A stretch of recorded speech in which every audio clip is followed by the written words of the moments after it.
তো সকল কিছু সত্ত্বেও আমরা বর্তমান সরকারকে অন্তত আহ ধন্যবাদ দিতে চাও এক ধরনের জটিলতা। সরকার যে সিদ্ধান্তটা গতকালকে জানালো, এই সিদ্ধান্তটা তো 10 মাস পরে হওয়ার কথা ছিল না। এটা তো ইন্টারিম শপথ নেওয়ার 1 সপ্তাহের মধ্যেই গণহত্যাকারী দল হিসেবে, ফ্যাসিস্ট দল হিসেবে আওয়ামী লীগকে নিষিদ্ধ করে দেওয়ার কথা ছিল। তো সেটা হয় নাই। এর পরেও ধন্যবাদ আমরা এই কারণে অন্তত সরকারকে কিছু জানাই যে আমরা যে ছাত্র জনতা সবাই মিলে এই প্রচন্ড রোদের মধ্যে শুধু শাহবাগে আমরা ছিলাম তারাই না, সারা বাংলাদেশের প্রতিটা জেলায় বিভাগে আমাদের ভাইয়েরা হাজার হাজার মানুষ জমায়েত করেছে। তো এটাকে তারা আমলে নিয়ে, যদি তারা আমলে না নিত আমরা আরো অনেকদিন রাজপথে থাকতাম, জনদুর্ভোগ বাড়তো। তো জনদুর্ভোগ কমানোর জন্য তারা যে রেসপন্স করলো, র্যাপিড রেসপন্স করলো, এই র্যাপিড রেসপন্স করবার জন্য আমরা অন্তত সরকারকে ধন্যবাদ জানাই।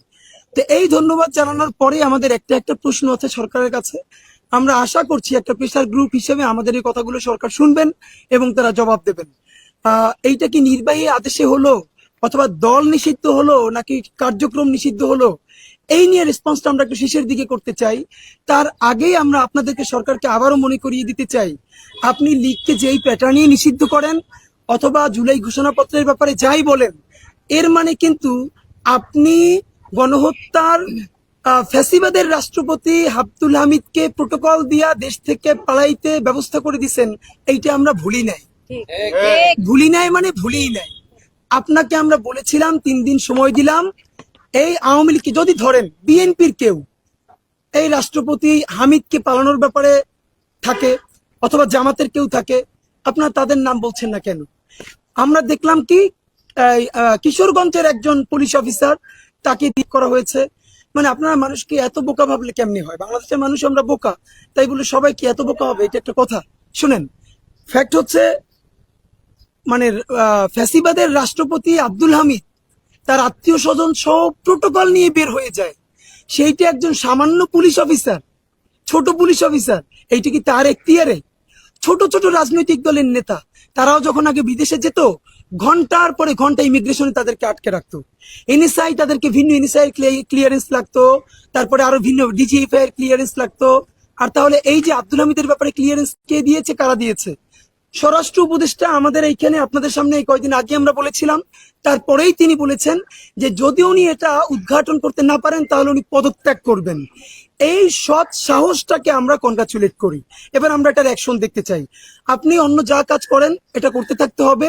অনতিবিলম্বে আব্দুল হামিদকে কারা দেশ থেকে পালাতে সাহায্য করেছে তাদের নাম ঘোষণা করতে হবে, তাদেরকে বিচারের আওতায় আনতে হবে।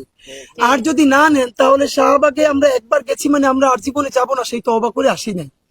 আমরা যেহেতু আমাদের জীবন বাংলাদেশের স্বাধীনতার সার্বভৌমত্ব এবং জুলাই যোদ্ধাদের নিরাপত্তা নিশ্চিত করবার জন্য আমরা আমাদের জীবন আল্লাহর কাছে সঁপে দিয়েছি, সুতরাং আমাদের জীবনের বিনিময়ে হলো আমরা বাংলাদেশের নিরাপত্তা ইনশাল্লাহ নিশ্চিত করেই ছাড়বো। সুতরাং আপনাদেরকে আমরা বলি যে এই আব্দুল হামিদের দায় এখন পর্যন্ত সরকার বড় কোনো অ্যাকশন দেয় নাই, তার অ্যাকশন আমরা জানতে চাই। দ্বিতীয়ত, আমরা যেই লিফলেট, লক্ষ লক্ষ লিফলেট বিলি করেছি ইনকিলাব মঞ্চ পক্ষ থেকে, তার প্রথম ছিল জুলাই, পিলখানা ও শাপলা গণহত্যার বিচার, এবং দ্বিতীয়ত সেই গণহত্যার দায়ে ফ্যাসিস্ট আওয়ামী লীগকে নিষিদ্ধ করা। তো ফ্যাসিস্ট আওয়ামী লীগ নিষিদ্ধ করা এটা আমাদের দ্বিতীয় দাবি। প্রথম দাবি কিন্তু জুলাই গণহত্যার বিচার, পিলখানা শাপলার বিচার। আপনারা যদি মনে করেন এই আওয়ামী লীগকে কোনো না কোনো ভাবে নিষেধাজ্ঞার একটা প্যাটার্ন আমাদেরকে দেখিয়ে তারপরে জুলাই গণহত্যার দাবি ভুলে গেছি, আপনাকে অতি দ্রুত গণহত্যার দৃশ্যমান বিচার শুরু করতে হবে। শুধু জুলাই গণহত্যার বিচারই নয়, আপনাকে পিলখানা এবং শাপলা গণহত্যার কথাও, এখনো শাপলার কেন গণকমিশন হচ্ছে না? মানে কবে হবে? আমরা চিৎকার করতে করতে মরে যাচ্ছি। শাপলা গণহত্যার জন্য কমিশন করতে হবে। এই দুটো কথা বলার পরে আমরা শেষের দিকে বলবার চেষ্টা করব, এর মধ্যে সরকার না করলে আমাদের আগের কর্মসূচি চলবে কি চলবে না। এবার আপনাদেরকে আমরা একটু বলবার চেষ্টা করি যে ধরেন গতকালকে সরকার যেই ব্রিফটা করলো, বিশেষ করে জিওবি থেকে, চিফ অ্যাডভাইজার জিওবি যেই ফেসবুক পেজ আছে ওখান থেকেই সর্বপ্রথম যেটা এই সার্কুলারটা জানানো হলো। আজকে যেহেতু সরকারি বন্ধ, আগামীকালকে তারা বলেছেন যে পরিপত্র জারি করবেন। তো আমি একটু জাস্ট একটু কথা বলি, এই যে নিষেধাজ্ঞা হয়েছে, কোন আইনে হয়েছে, কত ধারায় হয়েছে, সেইটা কি সাময়িক নাকি বিচারের আগ পর্যন্ত, সেটা কি ট্রাইব্যুনালে বিচার হবে, ট্রাইব্যুনালে বিচার হলে সেটা কি উচ্চ আদালতে রিভিউ করা যাবে কিনা, এগুলো অত্যন্ত আইনি জটিলতার ব্যাপার। আমরা নিজেরাও বুঝবার চেষ্টা করেছি। এরপর আজকে যেটা বলবো এটা আমরা কোনো আইনজ্ঞ হিসেবে বলছি না, আমরা জুলাই যোদ্ধা বাংলাদেশের সাধারণ মানুষ এই আইনজ্ঞ হওয়া ছাড়াও তাদের যে সাধারণ রাজনীতিবোধ তারা এইটা কি বলে, কারণ এই যে জিওবি থেকে যে সার্কুলারটা দেওয়া হয়েছে বা পোস্ট দেওয়া হয়েছে এটা কিন্তু শুধু সংবিধান বিশেষজ্ঞদের জন্য দেওয়া হয় নাই, আইনবিদদের জন্য দেওয়া হয় নাই, বাংলাদেশের জনগণের জন্য দেওয়া হয়েছে। সুতরাং সাধারণ জনগণ হিসেবে পড়ে পড়ে যা বলি বুঝি আপনাদেরকে একটু শেয়ার করবার চেষ্টা করছি, এরপর আমরা রেসপন্স করব। উপদেষ্টা পরিষদের বিবৃতি 10 মে 25 আজ শনিবার 2025 তারিখে উপদেষ্টা পরিষদের এক বিশেষ সভা অনুষ্ঠিত সভায় কোর্ট আন্তর্জাতিক অপরাধ ট্রাইব্যুনাল আইনের সংশোধনী অনুমোদিত হয়েছে। সংশোধনী অনুযায়ী আন্তর্জাতিক অপরাধ ট্রাইব্যুনাল কোন রাজনৈতিক দল সমর্থক গোষ্ঠীকে শাস্তি দিতে পারবে। বাংলাদেশের 18 কোটি জনগণকে জানাতে চাই, এই আইনটা সংশোধন করেই এই ট্রাইব্যুনালে মানবতা বিরোধী অপরাধের আইন সংশোধন করা হয়েছিল। আপনি যে এখানে বলল সরকার যে আন্তর্জাতিক অপরাধ ট্রাইব্যুনাল আইনের সংশোধনী অনুমোদিত হয়েছে, সংশোধনীটা কি? এর মধ্যে যে দলকে বিচার করা যাবে না, কোনো ব্যক্তির বিচার হবে, এর মানে এখন থেকে আবার ট্রাইব্যুনাল দল বিচার করতে হবে, করতে পারবে। প্রশ্ন হলো এই যে দলকে বিচার করা যাবে না, এই প্রথমে তো আজ থেকে মানে এই সরকার যখন ক্ষমতা আসে তখন কিন্তু এই প্রভিশনটা সংশোধনী করা হয়েছিল, মানে এই ট্রাইব্যুনাল দলকে বিচার করতে পারবে। আমাদের প্রথম প্রশ্ন, এই দলকে বিচার করতে পারবে এই কথাটাকে কারা তুলে দিল? মানে সরকারের কোন সুশীল উপদেষ্টারা কাদের সাথে কথা বলে ট্রাইব্যুনালের এই ধারা বাতিল করে দিল যে সে দলকে বিচার করতে পারবে না? এখন আবার তাকে কেন করতে হচ্ছে? এর মানে যেটা শুরুতেই হয়েছিল, এতদিন তো আওয়ামী লীগের বিচারই হয়ে যেত। তাহলে কারা সেই এই ট্রাইব্যুনাল থেকে এই ক্লোজটা সরিয়ে দিল যে সে দল থেকে বিচার করতে পারবে, মানে তারা আর করতে পারবে না, তার একটি সরিয়ে দিল কে? এখন আবার তারা সেটা যুক্ত করেছে যে দল হিসেবে বিচার করতে পারবে। আমাদের প্রশ্ন, কোন উপদেষ্টা বা কোন উপদেষ্টা এই ট্রাইব্যুনাল থেকে যাতে দলের বিচার করতে না পারে সেই ব্যবস্থা কারা করেছিল, এইটা আপনাদেরকে জানাতে হবে, নাম্বার 1। দ্বিতীয়ত, পরের প্যারায় বলছি, উপদেষ্টা পরিষদের বৈঠকে আন্তর্জাতিক অপরাধ ট্রাইব্যুনালে বাংলাদেশ আওয়ামী লীগ ও তার নেতাদের বিচার কার্য সম্পন্ন না হওয়া পর্যন্ত দেশের নিরাপত্তা ও সার্বভৌমত্ব রক্ষা, জুলাই অভ্যুত্থানের নেতাকর্মীদের নিরাপত্তা এবং আন্তর্জাতিক অপরাধ ট্রাইব্যুনালের বাদী ও সাক্ষীদের সুরক্ষার জন্য সন্ত্রাস বিরোধী আইনে সাইবার স্পেস সহ আওয়ামী লীগের যাবতীয় কার্যক্রম নিষিদ্ধ করার সিদ্ধান্ত গ্রহণ করা হয়েছে। আবার একটু এখানে বলবার চেষ্টা করি, এইখানে কিন্তু আওয়ামী লীগকে দল হিসেবে, সংগঠন হিসেবে নিষিদ্ধ করা হয়েছে বলা হয় নাই। এইখানে বলা হয়েছে বাংলাদেশের স্বাধীনতা অথবা নিরাপত্তা রক্ষা, জুলাই যোদ্ধাদের জানমাল রক্ষা এবং যারা তাদের বিরুদ্ধে মামলা করছে তাদের সাক্ষীদের নিরাপত্তার পর্যন্ত, সেই বিচার হওয়ার আগ পর্যন্ত তাদের কার্যক্রম নিষিদ্ধ থাকবে। এটা যদি আমরা একটা একদম ভালোভাবে বোঝার চেষ্টা করি, যদি সরকারের পক্ষ হয়েও কথা বলি, তাহলে ব্যাপারটা হচ্ছে আমরা যেটা বুঝতে পারছি, সরকার বলটা আস্তে করে আদালতের কাছে দিয়ে দিয়েছে। সে সকল পক্ষকেই ম্যানেজ করবার চেষ্টা করছে যে আমরা তো নির্বাহী হাতে সেভাবে করলে খারাপ দেখা যায়, আমরা আদালতের কাছে দিলাম। আপনাদেরকে একটা কথা জানাই রাখি, এই যে আইনে সরকার আওয়ামী লীগের কার্যক্রম নিষিদ্ধ করেছে এটা হলো সন্ত্রাস বিরোধী আইন 18-1। সন্ত্রাস বিরোধী আইন 18-1 অনুযায়ী তারা কিন্তু এটাকে, এই যে কার্যক্রমটা নিষিদ্ধ করেছে। মনে করিয়ে দেই, আওয়ামী লীগ সরকার জামাতে ইসলামীকেও কিন্তু এই 18-1 অনুযায়ী সন্ত্রাসী দল হিসেবে নিষিদ্ধ করেছিল। দুটোর পার্থক্যটা মনে করিয়ে দেই, আওয়ামী লীগ জামাতে ইসলামীকে নিষিদ্ধ করেছিল দল এবং সংগঠন হিসেবে, আর একই আইন ব্যবহার করে বর্তমান ট্রাইব্যুনাল তার কার্যক্রম বিচার হওয়ার আগ পর্যন্ত নিষিদ্ধ করেছে, দলকে নিষিদ্ধ করে নাই। এখন এইখানে দুইটা প্রশ্ন হতে পারে, তাহলে কি আওয়ামী লীগ দল হিসেবে এক্সিস্ট করে কি করে না? দুটো কথা বলি, যদি এই 18-1 করা হয়, এই এখতিয়ারে সাধারণত যদি এই সরকার বলেও থাকে যে আমরা তার কার্যক্রম নিষিদ্ধ করেছি, এই আইনে এরকম কার্যক্রম নিষিদ্ধ হয় না। মূলত এই আইনের প্র্যাকটিসটাই হলো সে দল হিসেবেই মূলত নিষিদ্ধ হয়ে যাবে, কারণ এই আইনের অধীনে কেউ যদি কোনো স্যাংশনে পড়ে তাহলে সে নির্বাচনও করতে পারবে না, তার সবকিছুই বন্ধ হয়ে যাবে। তো আমরা এই আইনের আলাপটা করতে চাই না, আমরা আরো সাদা চোখে দেখতে চাই। তাহলে সরকার যেটা করলো, প্রশ্ন হলো, অনেকে এখন সরকার বলবার চেষ্টা করছে আমরা যদি নির্বাহী আদেশে নিষিদ্ধ করে দেই, তো জামাতকেও তো আওয়ামী লীগ নিষিদ্ধ করে দিয়েছিল, কালকে যদি আরেকটা সরকার এসে আবার এই করে দেয়, সেটা তুলে দিয়ে ফেলা হয়। এখানে 3টা পলিটিক্যাল স্টেটমেন্ট আছে আইনের বাইরে। নাম্বার 1, এই দুনিয়ার একমাত্র মানে মৃত্যু ছাড়া এই দুনিয়ার কোনো কিছু চিরন্তন না। দেখেন, এই সংবিধানকে বাঁচানোর জন্য হাসিনা এমন কোন প্যাটার্ন নাই যে সে ব্যবহার করে নাই, এবং তার ক্ষমতাকে কুক্ষিগত করার জন্য সে তো ক্ষমতায় থাকতে পারে নাই। আমরা যদি মনে করি আজকে আমরা যা করব আগামী 1000 বছর পর্যন্ত স্থায়ী থাকবে, এইটা কোনো কথা না। বরং কথা হলো আমরা ইনসাফের কাজটা করতে পারছি কিনা। আওয়ামী লীগ যদি দল হিসেবে গণহত্যাকারী দল হয়, সে যদি সাপ্লাই গণহত্যা করে, পিলখানায় গণহত্যা করে, জুলাই গণহত্যা করে, তাহলে দল হিসেবে তাকে ব্যান করা হলো ইনসাফ। সেইটাও আপনি যদি মনে করেন না আমি বেশি Democratic, okay, let's go for গণভোট। আপনি গণভোট দেন, আপনি গণভোট দিয়ে দেন। গণভোটে যদি বাংলাদেশের মানুষ বলে না আওয়ামী লীগকে নিষিদ্ধ করার দরকার নাই, তাহলে আমাদের আর কোনো কথা নাই। তাহলে আপনি এভাবে সিদ্ধান্ত নিচ্ছেন কেন? আপনি প্রথমত গণভোট দিয়ে দেন। আর যদি গণভোট না দেন, আপনি বলছেন যে আমরা এখন নিজেরা যদি নিষিদ্ধ করে দেই তাহলে অন্য দল এসে করবে।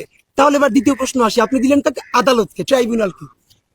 প্রশ্ন হলো আপনাকে আমাকে সরকার কি গ্যারান্টি দিয়েছে এই আদালতের বিচারকরা আওয়ামী লীগকে নিষিদ্ধ করবে? এর গ্যারান্টি মানে আপনি বলটা ঠেলে দিলেন কার কাছে? ট্রাইব্যুনালের কাছে। তো মানে কি বিচার চাই, নিষিদ্ধ চাই নাই তো? তাহলে বিচারে বাংলাদেশের এখন পর্যন্ত যত বিচারক আছে এর মোর দ্যান 80% আওয়ামী লীগের নিয়োগ দিয়ে শুধু না, আওয়ামী লীগের একদম সেবাদাস এবং গোলাম। আমরা যখন প্রসিকিউটরদের সাথে কথা বলার চেষ্টা করেছি, আইসিটি প্রসিকিউশনে কথা বলবার চেষ্টা করেছি, আপনারা কেন আরো একাধিক বেঞ্চ করেন না, অন্তত ভিন্ন ট্রাইব্যুনাল করতে না পারেন, বেঞ্চ কেন করেন না? তখন আমাদেরকে ইনফরমালি বলা হয়েছে একটা বেঞ্চ করার জন্য আরো তো বিচারক দরকার। আজকেই একজনের নিয়োগ দিয়ে তো তুমি বড় বিচারক বানাই ফেলতে পারবে না। এখন এই পাইপলাইনে এমন কোন কনফিডেন্ট বিচারপতি নাই বাংলাদেশে যারা শুধু আওয়ামী লীগকে নিষিদ্ধ করার মতো কথা না, আওয়ামী লীগের এমন বড় কোন লোক তার বিরুদ্ধে রায় দিবে সেই রকম লোকও নাই। তাহলে আপনি এই নিষেধাজ্ঞা দিয়া কোন আদালতের কাছে পাঠাইলেন, যেই আদালত এখন পর্যন্ত আওয়ামী লীগের ব্যক্তিদের বিরুদ্ধেই বড় রায় দিতে পারে না, আর সে দিবে আওয়ামী লীগের বিরুদ্ধে রায়? নাম্বার 3, এইবার এখানে খেয়াল করেন, আমি নাম বলবো না, প্রসিকিউশনের টিমের অন্তত 2 থেকে 3 জন আমাকে বলেছেন এইখানে আওয়ামী লীগের 5 থেকে 7 জন বড় নেতা যারা বর্তমানে আটক আছেন এবং তারা শীর্ষ ধনীও বাংলাদেশের, তারা প্রসিকিউশন টিমকে বলেছে তাদের ব্যাপারে যে ফাইলগুলো হয়েছে, ডকুমেন্টেশন হয়েছে, জাস্ট এইটা যেন 2-3 মাস পিছিয়ে সাবমিট করে। তাদের আর কিছু করা লাগবে না, ডকুমেন্টেশন যাওয়া আছে তাই, শুধু একটু যেন পিছিয়ে সাবমিট করে। কারণ তারা বুঝতে পেরেছে আগে যাদেরটা সাবমিশন হবে তার বিচার প্রক্রিয়া আগে শুরু হবে। 2 থেকে 3 মাস পিছিয়ে গেলে এর মধ্যে তারা বিভিন্ন নেগোসিয়েশন করে এটাকে তারা কমপ্লিট করে ফেলবে। তাহলে যেই আদালতে নেগোসিয়েশন করার জন্য প্রসিকিউশনকে বলা হয় যে আমাদের ফাইলটা শুধু পিছিয়ে দাও, তাতে কত কোটি টাকা লাগবে, তাহলে সেই আদালতের উপরে বাংলাদেশের মানুষ ঠিক কোন কারণে ভরসা রাখবে যে এই আদালত আওয়ামী লীগকে নিষিদ্ধ করতে পারবে? এটা আপনাদের কাছে জানতে চাই। দেখেন, আমি সাধারণত তো আমরা অনেক জোরে কথা বলি, আজকে আরো আস্তে কথা বলবার কথা, কিন্তু গায়ে শক্তি নেই, গলা থেকে কথা বেরোচ্ছে না, আপনারা যেন পিছন পর্যন্ত পান তাই জোরে বলছি, কিন্তু কথাগুলো খুবই টেকনিক্যাল, একটু বুঝিয়ে বুঝিয়ে বলবার চেষ্টা করছি। ব্যাপারটা হলো তাহলে এই ট্রাইব্যুনালের কি হয়েছে? দ্বিতীয় প্রশ্ন, আসিফ নজরুল স্যার বলেছিলেন এই বছরের মানে 2025-এর জানুয়ারিতে সেকেন্ড ট্রাইব্যুনাল হওয়ার কথা। এখন চলে মে মাস, এখন যখন আমরা আন্দোলন শুরু করলাম তখন এসে আবার বলছে এই মাসে এই সেকেন্ড ট্রাইব্যুনাল হবে। গত শয়তানে কি আপনার শয়তানে কামড়াইছে? আপনি করেন না এখানে, মানে আপনার কামড়াইছে কিসে? আপনার এইটা বলতে হবে। এইটা গত এই বছরের জানুয়ারি মাসে করবার কথা, আপনি মে মাস পর্যন্ত সেকেন্ড ট্রাইব্যুনাল করেন নাই। যেই জনতা নামলো তখন বললেন মে মাসে করা হবে কেন? নাম্বার 2, আপনি এই যে কত বিচারক নিয়োগ দিয়েছেন বলেন?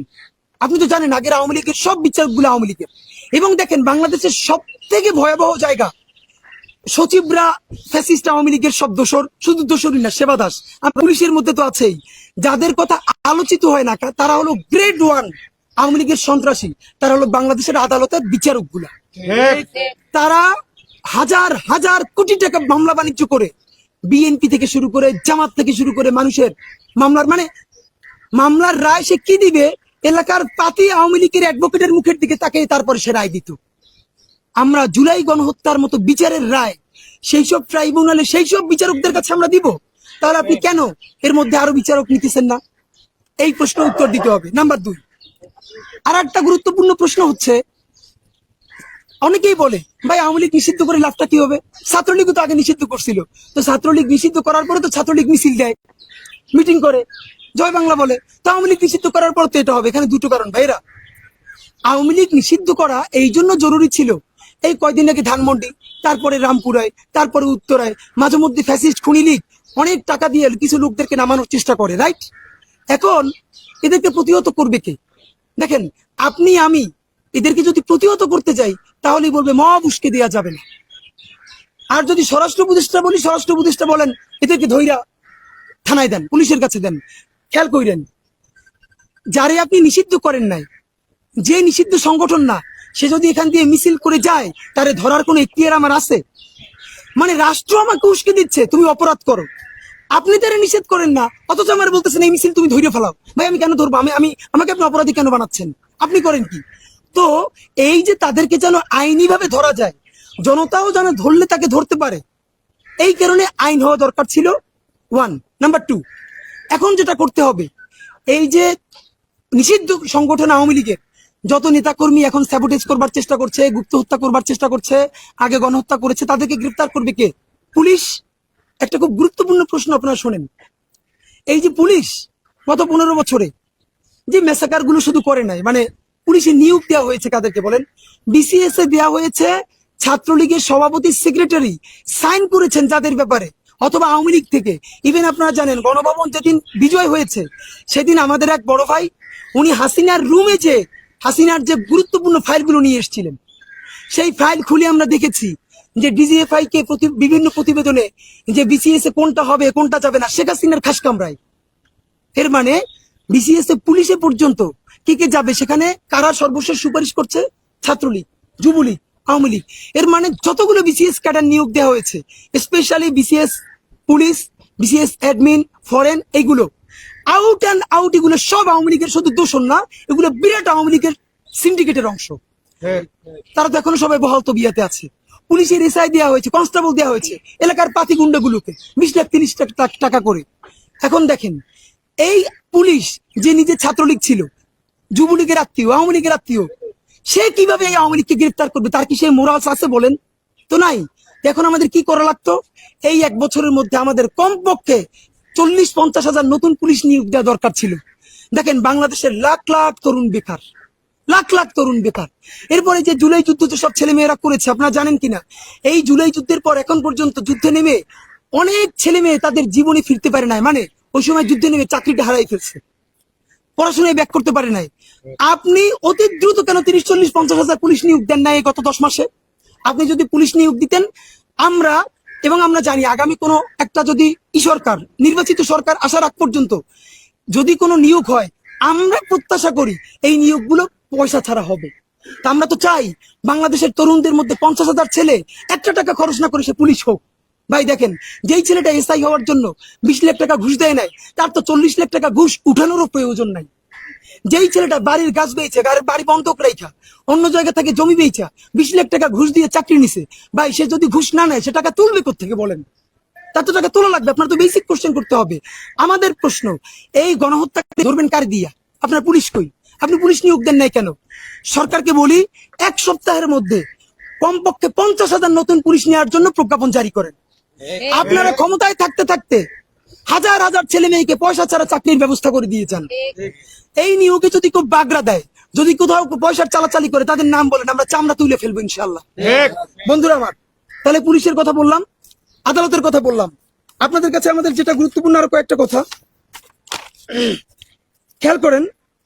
যেটা বলতে যে আওয়ামী লীগ, তাহলে আওয়ামী লীগকে এই যে গুরুত্বপূর্ণ পয়েন্ট অনেক হারিয়ে ফেলতেছে। আওয়ামী লীগ জামাতকে নিষিদ্ধ করছে, সেই জামাত ফিরে আসছে, তাহলে আওয়ামী লীগকে নিষিদ্ধ করলে ফিরে আসতে পারবে না? একটু খেয়াল করেন তো।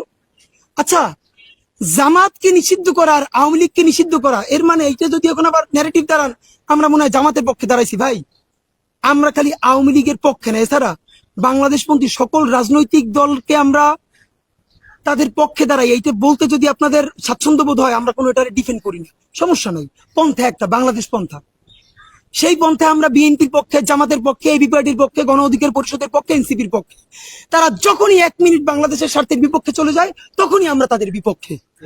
আপনাদেরকে একটা কথা বলি, এই যে জামাতকে নিষিদ্ধ করা, আর আওয়ামী লীগকে নিষিদ্ধ করার গ্রাউন্ড কি এক? জামাত কি আমাদের সামনে প্রকাশ্য দিবালোকে হেলিকপ্টার দিয়ে গুলি কইরা 2000 মানুষকে গুলি মারছে এইবার জুলাইতে? মানে আবার কি বলা হয় যে বিএনপি বলছে, বিএনপি দেখলাম গয়েশ্বর চন্দ্র রায় মানে মুরব্বী মানুষদেরকে শয়তানে কামড়ায় বেশি। এই জন্য মনে করি বিএনপিরও সিনিয়রদের রিটায়ারমেন্টে যাইয়া এই যে তরুণ যারা আছে তাদেরকে সামনে আনা উচিত। বুড়ো মানুষ ভার এদের। এবং বাংলাদেশে একটা অদ্ভুত ব্যাপার দেখেন, প্রত্যেকটা চাকরির একটা অবসরের বয়স সীমা আছে।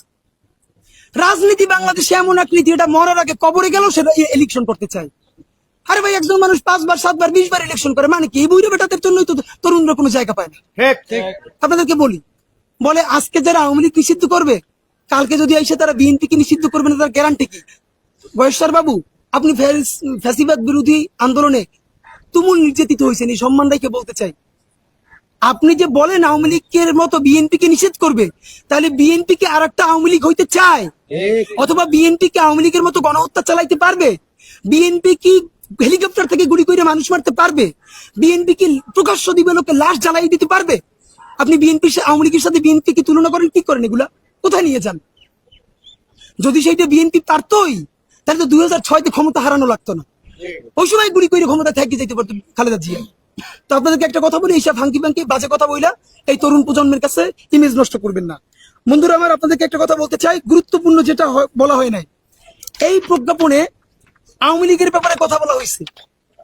আওয়ামী লীগকে এই দেশে যারা এই ফ্যাসিবাদের সব থেকে কাছের সহযোগী, জাতীয় পার্টির কথা নাই কেন? জাতীয় পার্টি কি দুধের ধোয়া? বিনা ভোটের এমপি জাতীয় পার্টি হইছে না? এই আওয়ামী লীগের সাথে তারা থাইকে ফ্যাসিবাদকে তারা সব সর্বোত্তক সহযোগিতা করছে না? এখন পর্যন্ত তারা বলতেছেন এই সরকারের বৈধতা নাই, তাহলে নাই কেন জাতীয় পার্টির নাম? নাম্বার 2, এই যে নামে বেনামে 14 দল আওয়ামী লীগের সাথে, যখনই আওয়ামী লীগ কোনো বিপদে পড়তো, কিছু আসলে এরা তো বামপন্থী দল না, এরা হলো ভারতপন্থী দল। বাংলাদেশে তো বামপন্থী সাকিব ভাইদের দলও বামপন্থী আছে, মাহমুদুর রহমান মান্না ভাইদেরও বামপন্থী দল আছে। কই, তারা তো বাংলাদেশপন্থী রাজনীতি করে আজীবন। নাম দেয় বামপন্থী, কাজ করে ভারতপন্থী। আমাদের সাথে বামপন্থার কোনো সমস্যা নাই, আমাদের সাথে সমস্যা ভারতপন্থা। তো নাই করে দেওয়া হবে বাংলাদেশ থেকে। দানার বাম বুঝি না, পন্থা একটা বাংলাদেশ। সুতরাং আপনাদের কাছে জানাতে চাই, এই যে 14 দল আওয়ামী লীগের আজীবন খালি সমর্থন দেয় নাই, 14 দল কি করছে? আওয়ামী লীগের টাকা খাইছে, পয়সা খাইছে, প্রতিষ্ঠান নিচে ক্ষমতা করছে, শাহবাগ কায়েম করছে। এই 14 দলের নাম এখানে থাকবে না কেন? তাদের ব্যাপারে তদন্ত শুরু হবে না কেন? এটাও তাদেরকে বিবেচনায় আনতে হবে। জাতীয় পার্টি এবং অপরাপর এই যে আওয়ামী লীগের সাথে 14 দল, তাদেরকে ছেড়ে দেওয়া যাবে না। তারা কিন্তু এই গণহত্যা উস্কানি দিয়েছিল।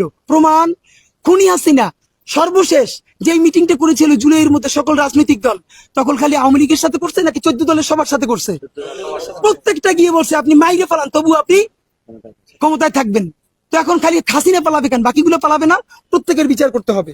আপনাদেরকে আমরা জানাতে চাই সর্বশেষের দিকে, আইসিটি ট্রাইব্যুনাল, যেহেতু সরকার এখন সে নিষিদ্ধ দল ঘোষণা না করে সে পাঠিয়ে দিয়েছে ট্রাইব্যুনালে, এবং সরকার বলেছে এখন আরো একটা ট্রাইব্যুনাল গঠিত হবে অতি দ্রুত। এখন থেকে আমরা বলি, আজ থেকে আগামী 30টা দিন আমরা হাতে কলম খাতা কলম নিয়ে আমরা ট্রাইব্যুনালের প্রত্যেকটা জিনিসকে কিন্তু আমরা লক্ষ্য রাখবো। ট্রাইব্যুনাল কি করতেছে, কোন কোন বিচারক এখানে পদায়িত হয়েছে, তার পূর্বপুরুষ আওয়ামী লীগ কিনা অথবা আওয়ামী লীগের পয়সা আসছে কিনা, এটা কিন্তু এখন জুলাই জনতা খেয়াল রাখবে। সুতরাং অতি দ্রুত দ্বিতীয় ট্রাইব্যুনালের কাজ শুরু করতে হবে। এই ট্রাইব্যুনালকে এক্সটেন্ড করতে হবে, এক্সপ্যান্ড করতে হবে, তাকে কার্যকরী করতে হবে। আগেও বলেছি, প্রসিকিউটররা বলে এখানে পুলিশের কান্দা দিয়ে বন্দুক খুলে যায়, এইসব দিয়ে হবে না, অ্যাক্টিভ করতে হবে। তবে সুনির্দিষ্ট একটা প্রস্তাবনা আছে আমাদের। এইখানে দুটো ট্রাইব্যুনাল হবে। প্রথম ট্রাইব্যুনাল শুধু ব্যক্তির বিচার করবে, যত ব্যক্তি গণহত্যা করেছে, জুলাই গণহত্যা, শাপলা, পিলখানা, যত ব্যক্তি। দ্বিতীয় ট্রাইব্যুনাল দলের বিচার করবে। এইটা আমাদের প্রথম প্রস্তাবনা। আপনি এইগুলো বলে যে দলের বিচার করতে, ভাই এই বিচারগুলো পিছনে পড়ে আছে, সময় লাগবে 2 বছর। বাবা, আপনারা যেহেতু বলছেন সেকেন্ড ট্রাইব্যুনাল করবেন, আপনাদেরকে সম্মান জানালাম। প্রস্তাবনা না, মানতেই হবে। ট্রাইব্যুনাল 1 ব্যক্তির বিচার করবে, ট্রাইব্যুনাল 2 দলের বিচার করবে। এইটা আমরা দেখতে চাই। নাম্বার 3, আপনাদেরকে আমরা জানাতে চাই যে এর মধ্যে আওয়ামী লীগের তো অনেক লোক আছে যে আওয়ামী লীগ করে কিন্তু সে কাউকে আঘাত করে নাই, সে তার হাতে রক্ত নাই, জুলাই গণহত্যা বা শাপলা পিলখানা গণহত্যায় সে অংশ নেয় না, কিন্তু সে আওয়ামী লীগ করে। দেখেন, আমরা কিন্তু শাহবাগে দাঁড়াইছি বিদায় আমরা কিন্তু শাহবাগী না। তারা বলছে জবাই কর, আমরা বলেছি বিচার কর। আমরা কিন্তু জবাই কর বলি নাই, আমরা বিচার চেয়েছি।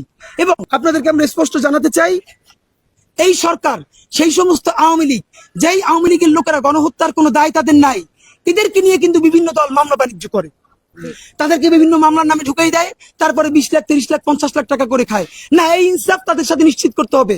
জুলুমের বিপরীতে আপনি যদি আবারও জুলুম করেন, সেটাও কিন্তু চিরন্তন জুলুম। বরং আমার যে শত্রু আমার উপরে যে জুলুম করেছে, তার সাথে আমি ইনসাফ করতে চাই, আমি শাহবাগ করতে চাই না। তাহলে আমাদের প্রস্তাবনা, দ্বিতীয় প্রস্তাবনা, যেই আওয়ামী লীগ গণহত্যা করে নাই, যারা কোনো তাদের হাতে রক্তের দাগ নাই, তাদেরকে একটা স্পেস তৈরি করে দিতে হবে, তারা যেন পরিত্রাণ পেতে পারে। মানে তাদের জন্য তওবা কমিশন গঠন করতে হবে। সরকার একটা তওবা কমিশন করবে। আপনারা জানেন, এভাবে ট্রুথ অ্যান্ড রিকনসিলিয়েশন কমিশন বিদেশে বহির্বিশ্বে অনেক আছে। এগুলো একাডেমিক আলাপ, যে স্বীকারোক্তি, নিজের দায় স্বীকারোক্তি করবে। এই তওবা কমিশন বাংলাদেশের প্রত্যেকটা বিভাগ থেকে জেলায়, উপজেলায়, গ্রামে গ্রামে যাবে। এই গ্রামে গ্রামে যাবার পরে সেই লোক এসে বলবে, আমি এইটার সাথে ছিলাম এবং আমি আমার ভুল স্বীকার করতেছি, এবং তাদেরকে জাতীয়ভাবে দায় মুক্তি দিয়ে দেওয়া হবে। কারণ এই মানুষগুলোকে আমরা জাতি গঠনে চাই, এই মানুষগুলোকে আমরা জাতি গঠনে বাদ দিতে চাই না। সুতরাং জামাতকে যখন নিষেধাজ্ঞা করা হয়, সেই আমলে আমরা বলছি, এইখানের মধ্যে যাদের 71-এর দায় নাই, তাদেরকে জাতি গঠনে আমাদের লাগবে কিনা বলেন। সুতরাং আওয়ামী লীগের মধ্যেও যাদের হাতে সুযোগ্যতা রক্তের দাগ নাই, আমরা তাদেরকে জাতি গঠনে চাই। ভাই, এখন বাংলাদেশ ছোট করে কথা বললে হবে না, আমাদের সময় এখন জাতি গঠন, জাতীয় ঐক্য, আমরা রাষ্ট্র গঠন করব। গণহত্যাকারী সবাইকে আমাদের সাথে নিতে চাই। সুতরাং দুটো স্পেসিফিক ট্রাইব্যুনাল, দুটো কথা বললাম। 1 নাম্বার, ট্রাইব্যুনাল 1 করবে দলের বিচার, 1 করবে ব্যক্তির বিচার, ট্রাইব্যুনাল 2 করবে দলের বিচার। নাম্বার 2, তওবা কমিশন গঠন করে যেই আওয়ামী লীগ গণহত্যা করে নাই, রক্তের দাগ নাই, তাদেরকে দায় মুক্তি দিতে হবে, যাতে তাদেরকে নিয়ে কেউ মামলা বাণিজ্য করতে না পারে। নাম্বার 3, আপনাদেরকে যেটা সবচেয়ে গুরুত্বপূর্ণ কথা, জুলাই ঘোষণাপত্র নিয়ে এই সরকার 30 কার্যদিবস সময় নিয়েছে। আপনাদেরকে আমরা সবচেয়ে সুনির্দিষ্টভাবে জানাতে চাই, জুলাই ঘোষণাপত্র না দিয়া আগামী 36শে জুলাইয়ের মধ্যে আপনারা যদি এটার উদ্যোগ সম্পূর্ণ না করেন, তাহলে 36 জুলাই আপনার কিন্তু কঠিন অবস্থা হবে। কারণ ইনকিলাব মঞ্চ ঘোষণা করেছে 36শে জুলাই আমরা হাজারো শহীদ পরিবার এবং আহত ভাইদেরকে নিয়ে সচিবালয় ঘেরাও করব। আমরা আমাদের কর্মসূচি প্রত্যাহার করি নাই। আমরা আগামীকালকে আগে পরিপত্র জারি হয় কিনা, সেই পরিপত্রের শব্দ কি, ভাষা কি, সেইটা দেখার জন্য অপেক্ষা করতেছি। নাম্বার 2, 30 কার্যদিবস চাইছেন, হেল্প করতেছি, দেখি কি অবস্থা হয়। জুলাই ঘোষণাপত্র করার জন্য এনসিপি কে দায়িত্ব দিলে হবে না। আপনি জুলাই ঘোষণাপত্র করার জন্য একজন উপদেষ্টা, এক বিএনপির মহাসচিবকে যদি হোয়াটসঅ্যাপে পাঠায়, আমি ওই তো থাপড়াইতাম। আমি বিএনপি করি না, জামাত করি, এইটা কোনো কথা না। জাতীয় ঐক্য কমিশনের জন্য বৃহত্তর ঐক্য লাগবে আমাদের, এইটা সরকারের নিজের দায়িত্ব নিতে হবে। ডক্টর ইউনূসকে জুলাই ঘোষণাপত্রের জন্য বিএনপি, জামাত, এনসিপি থেকে শুরু করে সকল দলকে বসতে হবে। এরপরে সেখানে জুলাই ঘোষণাপত্র তৈরি করতে হবে। আপনাদেরকে জুলাই ঘোষণাপত্রের জন্য বলি, একটা আমাদের এখানে নির্দিষ্ট প্রস্তাবনা আছে, অতি দ্রুত আপনারা একটা গণতদন্ত কমিশন করতে হবে। সেই গণতদন্ত কমিশন যতগুলো স্পটে গণহত্যা হয়েছে সেইখানে তারা গিয়ে বসবে। যার সন্তান শহীদ হয়েছে, যেই রিক্সাওয়ালা লাশ টেনেছে, যে এই লাশের পোস্টমর্টেম করেছে, তারা হাজারো জনতার সামনে দাঁড়াইয়া গণতদন্ত কমিশনের কাছে সেই ভয়াবহ এই পুরো বর্ণনা বিটিভি তাদের লাইভ টেলিকাস্ট করবে, বাংলাদেশের 18 কোটি জনগণ দেখবে। এই গণতদন্ত কমিশন যখন আপনি করবেন, জুলাইয়ের জন্য, শাপলার জন্য, পিলখানার জন্য, এইভাবেই আপনি গণ ঐক্যের ডাক দিতে পারবেন। সুতরাং আপনার কাছে আমরা জানাতে চাই যে এইসবের পরেও আগামী আমরা যেটা আপনাদেরকে সময় দিচ্ছি, ট্রাইব্যুনাল 2 করতে হবে দলের জন্য, তওবা কমিশন করতে হবে মিথ্যা মামলা থেকে বাঁচার জন্য এবং পরিত্রাণ দেওয়ার জন্য, জুলাই ঘোষণাপত্রের জন্য জাতীয় ঐক্যের ডাক দিয়ে সরকার যে জাতীয় ঐক্য কমিশন করেছে, এই ঐক্য কমিশন এখন একটা গণতদন্ত শুরু করবে। এই গণতদন্ত শাহবাগ থেকে শুরু হয়ে যাত্রাবাড়ি, উত্তরা, রায়েরবাগ, বেওয়ারিশ লাশের কাছে, প্রত্যেকের কাছে যাবে, হাজার হাজার মানুষের কথা শুনবে এবং সেটা ডকুমেন্টেশন করবে। করার পরে আমরা চাই এই জুলাই একক কোনো দলের ক্রেডিটবাজি করা চলবে না। এই জুলাই জনতার বিপক্ষে যেই রাজনৈতিক দলই দাঁড়াবে, তাদের বিরুদ্ধে বাংলাদেশের রাজনৈতিক দলের বিরুদ্ধে বাংলাদেশের জনগণ দাঁড়াবে। আর এই জনতার সাথে যে থাকবে, আমরা তাদেরকে যে কোনো ভাবে কনগ্রাচুলেট করতে আমাদের কোনো দ্বিধা নাই। আপনাদের মাধ্যমে জানাতে চাই, এই সরকার অত্যন্ত টেকনিক্যাল কারণে, আমরা এটুকুন বুঝি, সে দল নিষিদ্ধ না করে কার্যক্রম নিষিদ্ধ করেছে। এবার আপনার কাজ, আপনি আদালতকে দিয়ে অ্যাক্টিভ করান। সর্বশেষ আমাদের যুক্তি, অনেকে একটা প্রশ্ন তোলেন, উত্তরটা বলা খুব জরুরি। ভাই, এই সরকারই যদি নির্বাহী আদেশে আওয়ামী লীগ দল নিষিদ্ধ করে দেয়, তাইলে এর আদালতের কাজকে আপনারাই তো করে দিলেন, তাহলে তো শাহবাগের মতোই করলেন। কথাটা ভুল। আবারও বলি, কথাটা ভুল। বাংলাদেশ রাষ্ট্রের 3টি অর্গান, নির্বাহী বিভাগ, বিচার বিভাগ, আইন বিভাগ। আপনারা সবাই জানেন নির্বাহী বিভাগ এবং আইন বিভাগ এই দুইটি হলো সরকার। বাংলাদেশের আইন মোতাবেক বাংলাদেশের কিন্তু বিচার বিভাগ স্বাধীন। আপনি যদি নির্বাহী আদেশে দলকে নিষিদ্ধ ঘোষণা করে দেন, আপনি করেন নাই কেন? আপনি বিভিন্ন এম্বাসির সাথে বসছেন, তারা আপনাকে প্রেশার দিছে, আপনি গাবা চাইছেন। আপনি নির্বাহী আদেশে আওয়ামী লীগের দল যদি নিষিদ্ধ ঘোষণা করেন, কার্যক্রম না করে, কোনো সমস্যা নেই। কেন নাই? আদালতে যখন যাবে, আদালত তো আইন অনুযায়ী পুরো স্বাধীন। নির্বাহী বিভাগে যেই আদেশ হয়েছে সেটা মান্য করা আদালতের 1% কোনো বাধ্যবাধকতা নাই। এমনকি সরকার আইন যদি নির্বাহী বিভাগে যদি আওয়ামী লীগকে নিষেধ করে, আর আদালত যদি মনে করে না নিষেধ করা যায় না, তাহলে আদালতের এখতিয়ার আছে সেই নিষেধাজ্ঞাকে প্রত্যাহার করার। তাহলে আইন মোতাবেক যেহেতু বাংলাদেশের বিচার বিভাগ স্বাধীন, তাহলে এই কথা কেন বলেন যে নির্বাহী বিভাগ যদি বিচারই করে দেয়, নিষিদ্ধই করে দেয়, তাহলে আপনারা যে বিচার করে দিলেন, আদালতের কাজ কি? না, আদালত স্বাধীন সত্তা, আদালতের বিচার আদালত করবে, নির্বাহী বিভাগের কাজ নির্বাহী বিভাগ করবে। আমরা কি পারি না? আমাদের ব্যর্থতা কি জানেন? এই যেই দলটা ঐতিহ্যবাহী মুক্তিযুদ্ধের চেতনা, এই হাবিজাবি বইরা কতগুলো গণহত্যা চালাইছে, সেইটাকে নির্বাহী আদেশে সেই দলটাকে বাংলাদেশে নিষিদ্ধ করা হয়েছে। এইটা আগামী 1000 বছরের বাংলাদেশের জন্য বিজয় হইতে পারত। সেইটা আমরা টিকেই রাখতে পারতাম কি পারতাম না সেটা পরের কথা। ইতিহাস তো হইতো যে গণহত্যার দায়ে দল হিসেবে আওয়ামী লীগ নিষিদ্ধ হয়েছিল, তা আমরা তো সেটা করতে পারলাম না। তো সরকার, আপনার যদি এখনো সুযোগ থাকে, আপনারা আবারও বিবেচনা করেন, আপনারা কার্যক্রম নিষিদ্ধ না করে দল নিষিদ্ধ করেন। আর যদি এরপর মনে করেন এম্বাসির চাপ আছে, তাইলে দ্রুত ট্রাইব্যুনাল দিয়ে বিচার করানোর ব্যবস্থা করেন এবং জুলাই ঘোষণাপত্রের জন্য রেডি হন। আমরাও ফাঁকে আপনাদেরকে আবার ছাই মাইকে ধরার জন্য রেডি হইতেছি। বাংলাদেশ জিন্দাবাদ, ইনকিলাব জিন্দাবাদ। কারো কোনো প্রশ্ন থাকলে জিজ্ঞেস করেন। জি প্লিজ।